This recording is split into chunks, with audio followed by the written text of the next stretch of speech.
Imagine the screen is pitch black. You can hear the sound of heavy breathing, the crunch of dry pine needles under heavy boots. Suddenly, the metallic jingle of a dog collar breaks the silence. We see a point-of-view shot, a search and rescue handler pushing through the thick brush of the Rocky Mountains. His massive German Shepherd is straining against the lead, tail wagging, nose glued to the cold, granite earth. Then, without any warning, it happens.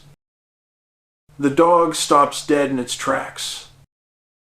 It does not just lose the scent. It freezes as if it hit an invisible wall.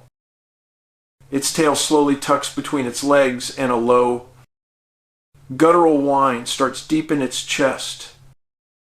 The handler urges the animal forward, but the dog digs its claws into the dirt and refuses to move. Behind them, the sky begins to turn an unnatural shade of bruised purple as the temperature drops 20 degrees in minutes. Good evening, everyone. I am David Paulides. If you have been following my work with the Can-Am Missing Project, we do not deal in rumors or ghost stories. We deal strictly in the facts that have been buried in files for decades. We deal with records that the National Park Service would frankly rather you did not see. For over a decade, I have been documenting a phenomenon I call Missing 411. These are disappearances in the wildlands of North America and across the globe that defy all conventional logic. They follow a very specific and disturbing set of profile points that we see over and over again. We are talking about boulder fields, proximity to water, and sudden, violent changes in the weather. But tonight, we are focusing on the most chilling factor, the K9 refusal. Tonight, we are deep diving into what I call the scent void. I have personally spoken to hundreds of search and rescue handlers who are the best in the world. These are professional working dogs with thousands of hours of intense training in the harshest environments. And yet, in these specific clusters, we see a recurring, terrifying pattern emerging. The dogs reach a certain point, and the scent simply ceases to exist. The scent does not just fade away or get washed out by the rain. It hits a physical wall, and the dogs are not just confused by it. These animals are visibly terrified of whatever is on the other side of that line. Let us look at a specific case out of Montana back in 2014. This happened in the Crazy Mountains, a range that truly lives up to its haunting name.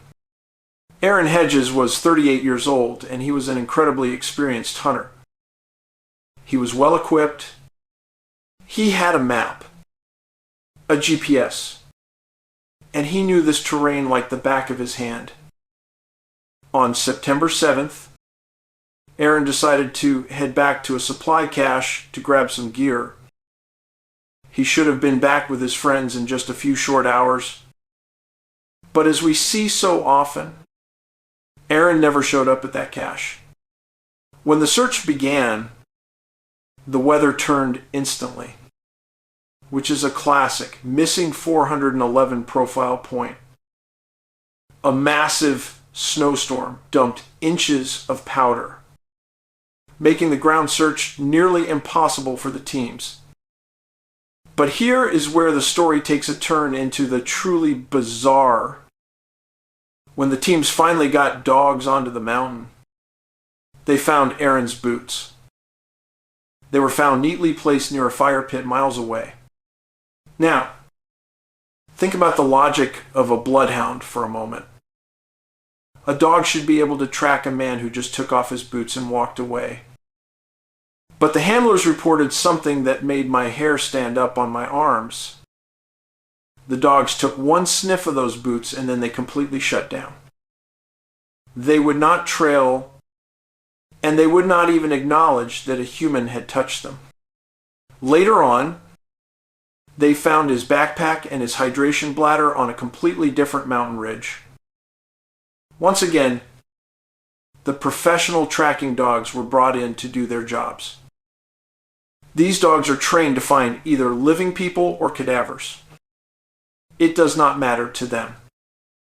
But in the Aaron Hedges case, the dogs hit a total scent void. They acted as though he had never stepped foot on that mountain. Aaron's remains were finally found years later in an area that had been searched multiple times. How does a man travel that far in that weather without a dog ever picking up a molecule of scent?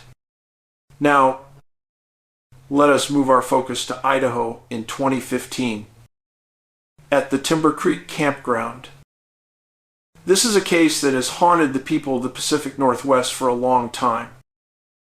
Little DeOrr Kunz Jr. was only 2 years old at the time. He was on a family camping trip with his parents, his grandfather, and a family friend.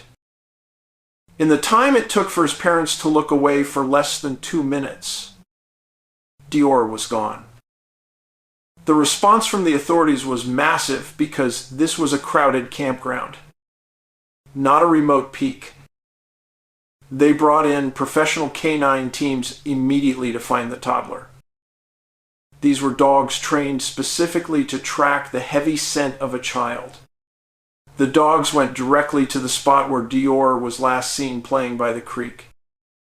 But they did not track, and they did not even try to cast for a scent. One handler stated on the record that it was as if the child had been lifted into the air.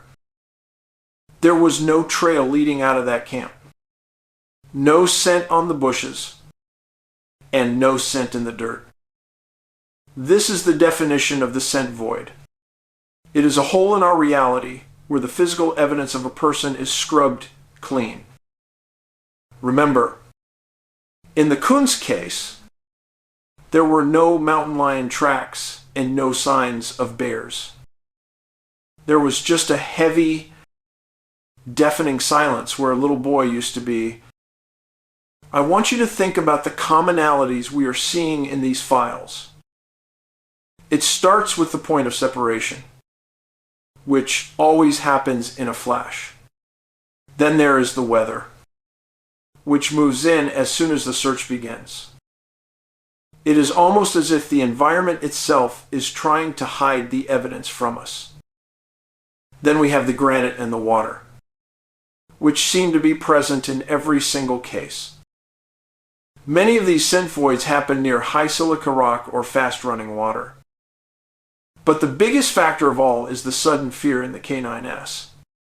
Why are these highly trained, fearless animals so afraid of the empty woods?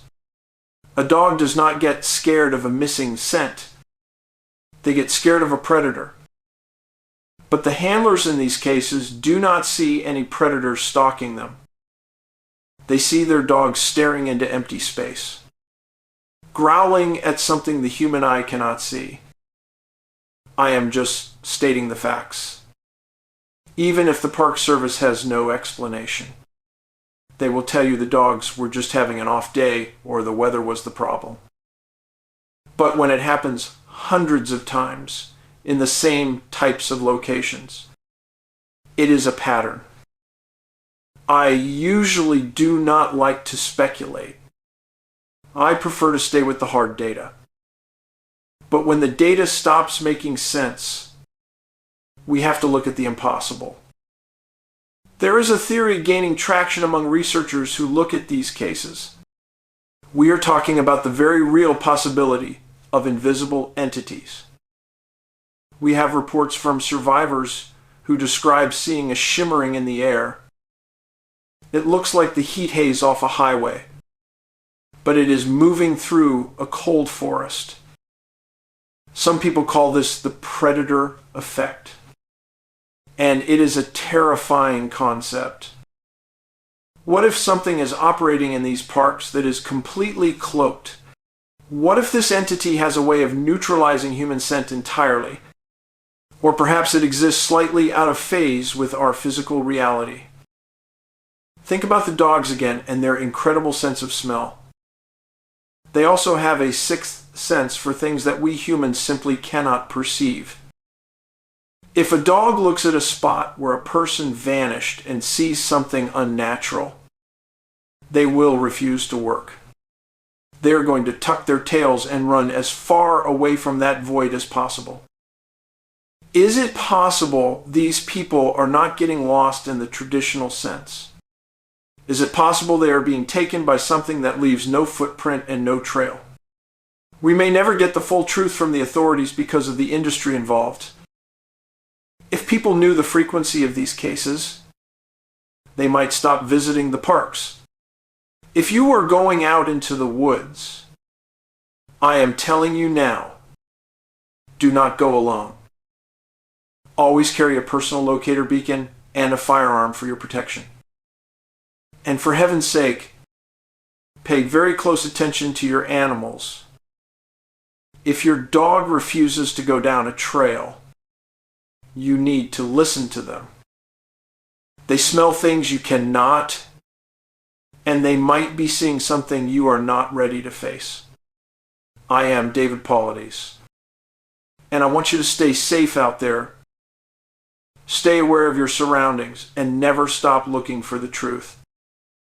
The screen fades to black as a lone wolf howls in the distance. We are left with the sound of the wind whistling through the trees. Thank you for listening, and we will see you in the next report.